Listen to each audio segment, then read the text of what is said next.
Hello, my dear students. Today we are going to discuss a lesson from our ninth class English textbook, Unit-6, A Reading. Its title is A Long Walk to Freedom, a lesson about Nelson Mandela. The theme of the present unit is freedom. Let us first discuss about the picture given in the face sheet. Mahatma Gandhi, Indian lawyer, politician, social activist, and writer who became the leader of the nationalist movement against the British rule of India. He is considered as the father of the nation. He is internationally esteemed for his doctrine of non-violent protest to achieve political and social progress. Nelson Mandela, black nationalist and the first black president of South Africa. His negotiations in early 1990s with South African president helped to end the country's apartheid system of racial segregation and ushered in peaceful transition of majority rule. Mandela and Clark were jointly awarded with Nobel Prize for Peace in the year 1993 for their efforts. Both Mahatma Gandhi and Nelson Mandela mobilized the people against oppression, hatred, and prejudice. They suffered in jails and even politically, but they steadfastly pursued their mission of freedom. Now let us know about the author of the lesson, Nelson Mandela. Born on July 18, 1918, was the first South African president to be elected in a fully representative democratic election. Trained as an attorney, he helped form the Youth League of the African National Congress in 1944. In 1961, he abandoned peaceful protest and became head of the ANC's new military wing. Sentenced to life imprisonment in 1964, Mandela came to symbolize black political aspirations and was named head of the ANC after his release on February 11, 1990. He and F.W. de Klerk shared the Nobel Peace Prize for negotiating South Africa's peaceful transition to multiracial democracy. After the ANC victory in the April 1994 elections, Mandela worked to ease racial tensions, court foreign investment, and provide services to the victims of apartheid. Here is a glossary. Inclination, a feeling that makes a person to do something. Inevitably, certainly to happen and unable to be avoided or prevented. Twilight, used to describe a way of life which is characterized by uncertainty. Mealy, maze, illusion, an idea or belief which is not true. Earning my keep, doing useful things to live, animate, make someone more active. Here the lesson begins. In life, every man has twin obligations obligations to his family, to his parents, to his wife and children. And he has an obligation to his people, his community, and his country. In a civil and humane society, each man is able to fulfill those obligations according to his own inclinations and abilities. But in a country like South Africa, it was almost impossible for a man of my birth and color to fulfill both of those obligations. Every person has two responsibilities. One is to his family and other is to his country and society. It is possible to perform these responsibilities in a kind and refining communities depending on their capabilities and tendencies. Whereas in South Africa, it is not possible to complete responsibilities to the black people. In South Africa, a man of color who attempted to live as a human being was punished and isolated.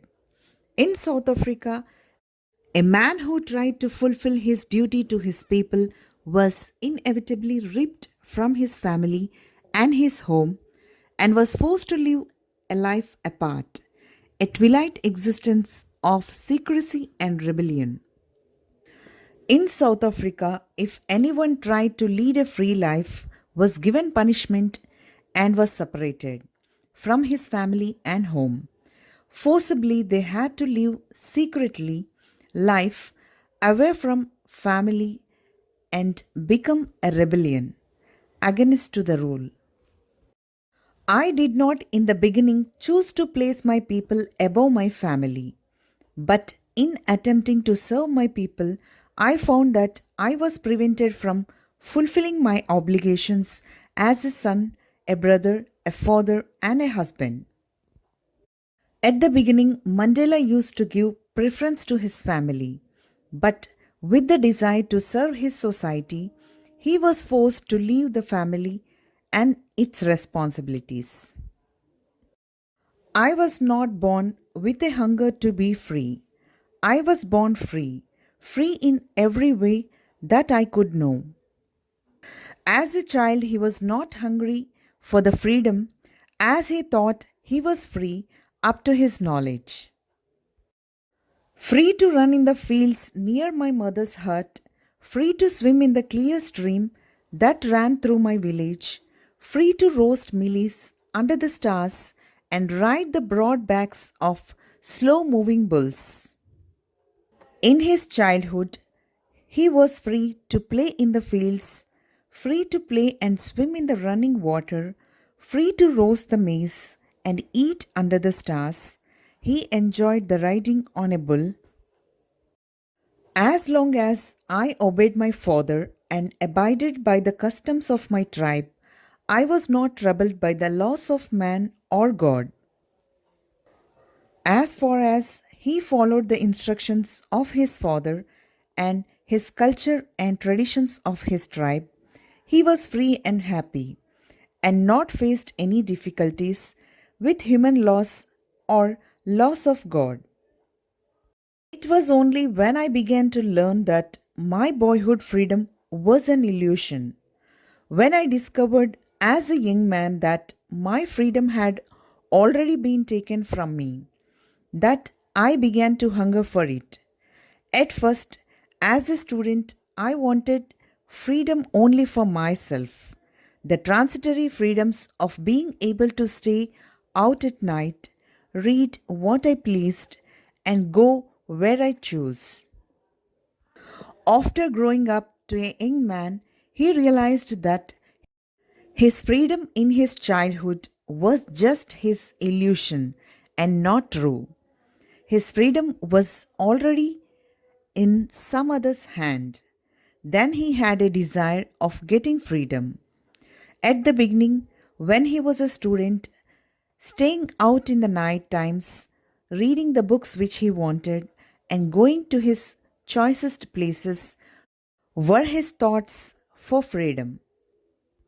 Later, as a young man in Johannesburg, I yearned for the basic and honorable freedoms of achieving my potential, of earning my keep, of marrying and having a family, the freedom not to be obstructed in a lawful life. When he came to the city of Johannesburg, he was compassionate about his basic and respectful freedom of achieving his abilities, earning money for his needs, getting married, and to have a family, the freedom which were not prevented in a lawful life.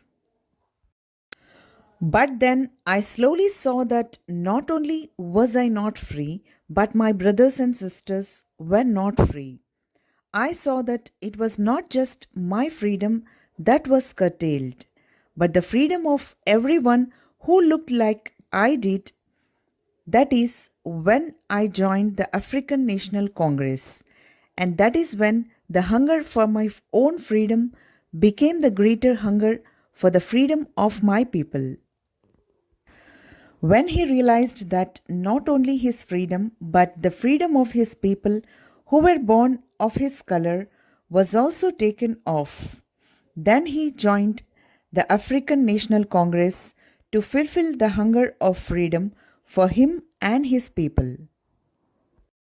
It was this desire for the freedom of my people to live their lives with dignity and self respect that animated my life, that transformed a frightened young man into a bold one, that drove a law abiding attorney to become a criminal, that turned a family loving husband into a man without a home, that forced a life loving man to live like a monk. So, his wish to get freedom for him and his people changed his life. He changed from a frightened man to brave and bold, lawful lawyer to a criminal, and a loving husband to single man without home and family, and life loving person to a monk. I am no more virtuous or self sacrificing than the next man, but I found that I could not even enjoy the poor and limited freedoms I was allowed when I knew my family were not free. Freedom is indivisible. The chains on any one of my people were the chains on all of them. The chains on all of my people were the chains on me. He calls himself not much moral than the next person, but could not enjoy limitations in his freedom. It means when he realized that his people are not free, freedom is not separate for his people and him. Restrictions on his people are restrictions on him, and vice versa. I knew that the oppressor must be liberated just as surely as the oppressed. A man who takes away another man's freedom is a prisoner of hatred. He is locked behind the bars of prejudice and narrow mindedness. I am not truly free if I am taking away someone else's freedom, just as surely as I am not free when my freedom is taken from me. The oppressed and the oppressor alike are robbed of their humanity. The people who control others and those who are being controlled are both should be set free.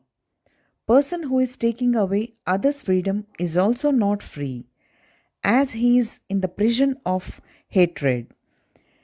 He is in the prison of prejudice and narrow mindedness. If one is taking the freedom of other, he himself is not free. So both the oppressor and the oppressed are blocked of their freedom. Now let us see the oral summary of the lesson. Nelson Mandela was born on July 18 in 1918 in Transkei, South Africa. Being the boy, he had grown freely, as he enjoyed free to run in the fields near his mother's hut, free to swim in the clear stream that ran through his village, free to roast maize under the stars and ride the broad backs of slow moving bulls. He obeyed his father and abided by the customs of his tribe. He opined that his boyhood freedom was an illusion. When he discovered as a young man that his freedom had already been taken from him, that he began to hunger for it. As he was grown, he learned some basic and honorable freedoms of achieving with his potential earning. He had two obligations that he should abide by his family and to the society. But in a country like South Africa, it was impossible. In South Africa, a man of color who attempted to live as a human being was punished and isolated. A man who tried to fulfill his duty to his people was inevitably ripped from his family and his home and was forced to live a life apart, a twilight existence of secrecy and rebellion. Nelson Mandela joined the African National Congress when the hunger for his own freedom became the greater hunger for the freedom of his people. It was his desire for the freedom of his people to live their life with dignity and self respect. He transformed a frightened young man into a bold one. That drove a law abiding attorney to become a criminal, that turned a family loving husband into a man without a home, that forced a life loving man to live like a monk. He claimed that the chains on any one of his people were the chains on all of them. The chains on all of his people were the chains on him. He thought that the oppressor must be liberated just as surely as the oppressed. A man who took away another man's freedom was a prisoner of hatred. He was locked behind the bars of prejudice and narrow mindedness. Hope you found this video helpful in understanding the lesson. Thank you for watching this.